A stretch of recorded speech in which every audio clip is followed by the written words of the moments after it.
தூக்கி விட்டவரை மறக்காது, தூக்கி போட்டவரை கனவில் கூட நினைக்காத.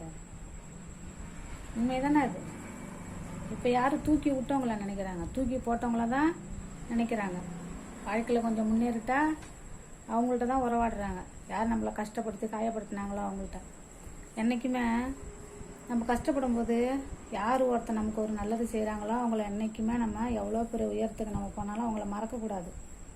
தூக்கி கொடுக்குறதுனா நமக்கு காசு பணம் கொடுத்து உதவி பண்ணாட்டி போனாலும் நம்ம கஷ்டப்படுற நேரத்தில் 4 நல்ல வார்த்தைகளை சொல்லி நம்மளை ஆறுதலாக நம்ம மனசு தைரியப்படுத்துகிறாங்க பாருங்கள்.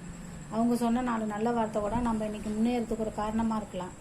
எல்லாருக்கும் அந்த மனசு இந்த காலத்தில் வராது. ஒருத்தர் கஷ்டப்படுறாங்கன்னா அந்த கஷ்டத்தை பார்த்து ரசிக்கிற உலகம் இது.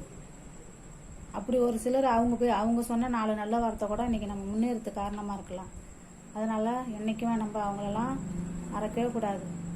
நம்ம காயப்படுத்தவங்கள நினச்சி நம்ம வருந்திக்கிட்டே இருக்கக்கூடாது. நம்ம வேலையை நம்ம அவங்களோட குணம் அதான்ட்டு நம்ம வீட்டில் நம்ம போய்கிட்டே இருக்கணும். பிடிச்சிருந்தா லைக் பண்ணுங்கள், சப்ஸ்கிரைப் பண்ணுங்கள்.